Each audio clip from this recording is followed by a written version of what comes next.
జై శ్రీరామ్ అందరికీ నమస్కారం. వెల్కమ్ టు న్యూస్ అఖండ. నేను మీ కస్తూరి శ్రీధర్. మిత్రులారా, మీకందరికి కూడా పశ్చిమ బెంగాల్కు సంబంధించినటువంటి ఒక ముఖ్యమైన అప్డేట్ అయితే తీసుకొచ్చిన. న్యూస్ మాత్రం నెక్స్ట్ లెవెల్ ఉంటుంది. ఓకేనా? మమతా బెనర్జీ పాలంటే ఏమైనా మమతా బెనర్జీ అనబనలే, మమతా బేగం అంటే ఇంకా బాగుంటుంది. ఈ దుర్మార్గురాలు ఏ క్షణంలో పశ్చిమ బెంగాల్ ముఖ్యమంత్రిగా ప్రమాణ స్వీకారం చేసిందో గానీ అన్ని దారుణాలే జరుగుతున్నాయి. ఈవిడి గారు అధికారం చేపట్టిన గత 14 సంవత్సరాలలో పశ్చిమ బెంగాల్ నుంచి ఏకంగా 56 అతిపెద్ద కంపెనీలు బయటికి వెళ్ళిపోయినాయి. ఏది? వీళ్ళ రచ్చ తట్టుకోలేక, వీళ్ళు చేసే దారుణాలు భరించలేక. అంతేకాకుండా హిందువులపైన, బీజేపీ కార్యకర్తలపైన, ఆర్ఎస్ఎస్ కార్యకర్తలపైన దాడులన్నీ కూడా విపరీతంగా పెరిగిపోయినాయి. గత 14 సంవత్సరాలలో దాదాపుగా 500 మందికి పైగా హిందూ యాక్టివిస్టులు చనిపోయినారు. ఇది అధికార లెక్కల ప్రకారమే. అనధికారికంగా ఎన్ని వేల మంది ఉంటారో కూడా తెలియదు. ఈ హత్యలన్నీ చేసింది కూడా ఈ మమతా బేగం పార్టీ అనేటువంటి తృణమూల కాంగ్రెస్ పార్టీకి చెందినటువంటి వాళ్ళే కావడం ఇక్కడ ప్రతి ఒక్కరు కూడా గుర్తుంచుకోవాల్సిన విషయం. అదేమయ్యా అంటే సెక్యులరిజం పేరు చెప్పుకొని, ఏంది సెక్యులరిజం పేరు చెప్పుకొని ఈ నీతిమాలిన రాజకీయాలు చేయడంలో ఈ మమతా బేగంకు ఎవరు కూడా సాటి లేరు, సాటి రారు. చాలా మందికి తెలియని విషయం ఏంటయ్యా అంటే ఈ మమతా బేగం పచ్చి అబద్ధాలు మాట్లాడుతూ ఉంటుంది. బతికి ఆటాడిది. ఇంకేం చెప్పాలా? నోరు తెరిచి అన్ని అబద్ధాలేయా, అన్ని అబద్ధాలే. ఎంతసేపటికి ఎదుటి మీద నిందలు మోపడమే. ఇదేదో పెద్ద శుద్ధపోస, ఇది పెద్ద పత్తి తన్నట్టు అట్ట. అసలు ఒక మహిళ ఇన్ని అబద్ధాలు ఏ విధంగా మాట్లాడగలుగుతుందో ఆలోచించడానికే ఆశ్చర్యం వేస్తుంది. ఆ విధంగా మాట్లాడుతుంది. ఇక్కడ మరొక విషయం ఏంటయ్యా అంటే ఈ మమతా బేగం పశ్చిమ బెంగాల్కు ముఖ్యమంత్రి మాత్రమే కాదు, హోమ్ మినిస్టర్ కూడా. అర్థమైందా? అంటే కీలకమైన హోమ్ మినిస్టర్ బాధ్యతలు కూడా తన దగ్గరే పెట్టుకునింది. అంటే పశ్చిమ బెంగాల్లో జరిగే అన్ని విషయాలు ఎప్పటికప్పుడు ఈ మమతా బేగంకు తెలుస్తానే ఉంటాయి. ఈ క్రమంలోనే ఈ మమతా బేగం ముస్లిం మతాన్ని స్వీకరించిందన్న వార్తలు కూడా వస్తున్నాయి. ఇదేం అబద్ధమేం కాదు. ఎందుకంటే 24 గంటలు వాళ్ళకు సపోర్ట్గా చేస్తూ ఉంటుంది, వాళ్ళకు సపోర్ట్గా మాట్లాడుతూ ఉంటుంది. వాళ్ళు ఏం తప్పులు చేసినా కూడా, ఎన్ని చేసినా కూడా అన్ని కూడా వెనకేసుకొస్తూ ఉంటుంది. మిగతా వాళ్ళను రెండో తరగతి పౌరులుగా చూస్తూ ఉంటుంది. కాబట్టి అది ఆ వార్తలు కూడా ఉన్నాయన్నమాట. అందుకే ఈవిడి గారికి నేను ముచ్చటగా మమతా బేగం అని పేరు పెట్టినా. అంటే అభినవ్ రాక్షసి అని చెప్పేసి పేరు ఉన్నప్పటికీ ఇదైతే అసలు ఉండాలి కదా, అది విషయం. ఆ విషయాన్ని ఎట్టి పరిస్థితుల్లో కూడా కొట్టిపారేలాం. ఏది? ఈవిడి గారు ముస్లిం మతాన్ని స్వీకరించింది అన్న విషయాన్ని. ఇప్పుడు నేను చెప్పబోయేటటువంటి ఈ న్యూస్ కనుక మీరు విన్నారంటే నేను చెప్పేది నిజమేనేమో అని చెప్పేసి మీకు కూడా అనిపిస్తుంది. దాంట్లో డౌట్ ఏం లే. ఇప్పుడు మనకు జగన్నాథ స్వామి దేవాలయం అనగానే పూరి జగన్నాథ స్వామి దేవాలయమే గుర్తుకొచ్చాది. అవునా కాదా?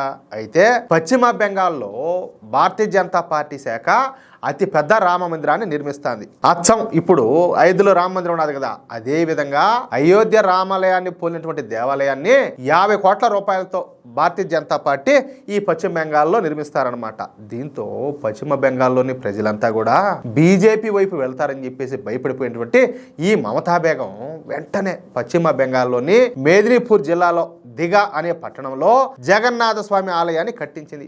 సంతోషమే, మంచిదే కదా. దీంట్లో ఇబ్బంది ఏమన్నదని చెప్పి మీరు కూడా అనుకోవచ్చు. చెప్తా, కొంచెం ఓపిక పడితే ఆ విషయం కూడా చెప్తా. అచ్చం ఈ పూరి జగన్నాథ స్వామి ఆలయాన్ని పోలి ఉండేలా ఈ ఆలయాన్ని మమతా బేగం ప్రభుత్వం అయితే నిర్మించింది. ఇకపోతే ఈ పూరి జగన్నాథ స్వామి ఆలయంలో గజ మరియు పెర అనే ప్రసాదాలు బాగా ప్రసిద్ధి చెందినటి అంట. మన తిరుమల దేవాలయంలో మన తిరుపతి లడ్డు ఎట్లయితే ఫేమస్సో అదే విధంగా ఈ జగన్నాథ స్వామి ఆలయంలో, ఎక్కడ పూరి జగన్నాథ స్వామి ఆలయంలో ఈ గజ మరియు పెర అనే ప్రసాదాలు అంత ఫేమస్ అన్నమాట.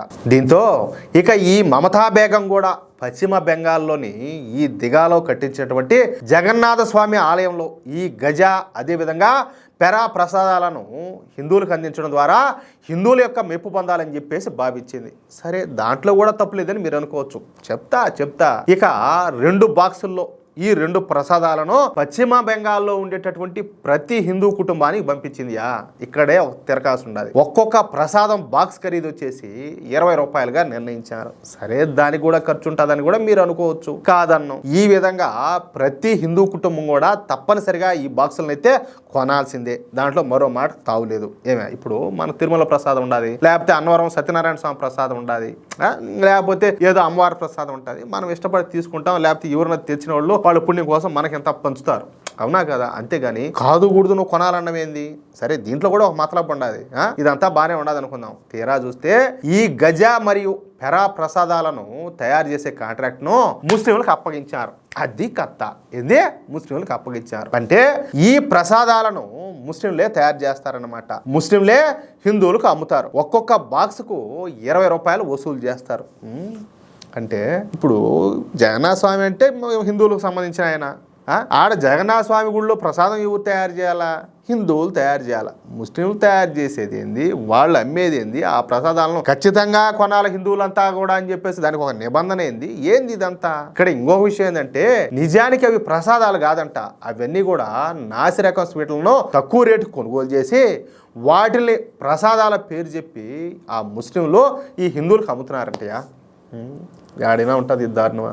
ఏంది ఇదంతా కూడా, ఈ దరిద్రం అంతా కూడా. ఇప్పుడు ఈ విషయం ఆధారాలతో సహా బీజేపీ నాయకులు వెలుగులోకి తీసుకురావడంతో పశ్చిమ బెంగాల్లోని హిందువులంతా కూడా కోపంతో రగిలిపోతారు. కడుపు మండదు. లేకపోతే దేవుడి పేరు చెప్పి మాదిరిగా ఇన్నాళ్ళు కూడా తమను బాధలు పెట్టిందే కాకుండా ఇప్పుడు దేవుడి పేరు చెప్పి తమను ఈ మమతా బేగం మోసం చేసిందని చెప్పేసి హిందువులంతా కూడా తీవ్రమైనటువంటి కోపంతో రగిలిపోతారు, ఊగిపోతారు. ఇప్పుడు జగన్నాథ స్వామి వారిని అపవిత్రం చేశారన్న విషయం బెంగాల్ మొత్తం కూడా పాకిపోయింది. ఇక ఏం జరుగుతుందో చూడాలా.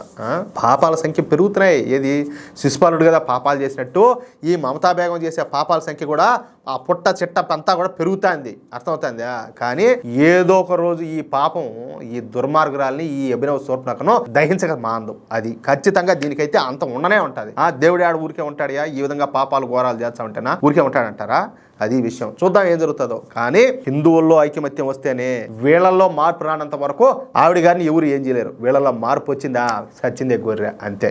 అది విషయం. మిత్రులారా, ఈ న్యూస్ కనుక మీకు నచ్చినట్లయితే ఖచ్చితంగా ఈ న్యూస్ నలుగురికి షేర్ చేయండి. అదేవిధంగా ప్రతి ఒక్కరు కూడా మీ యొక్క అమూల్యమైనటువంటి అభిప్రాయాలను స్పష్టంగా కామెంట్ రూపంలో తెలియజేయండి. ఇంకో విషయం ఏంటంటే ఇంతవరకు మీరు గనక మన ఛానల్ను సబ్స్క్రైబ్ చేసుకున్నట్లయితే ప్రతి ఒక్కరు కూడా మన ఛానల్ను సబ్స్క్రైబ్ చేసుకోండి, సపోర్ట్ చేయండి ప్లీజ్. జై శ్రీరామ్, జై హింద్.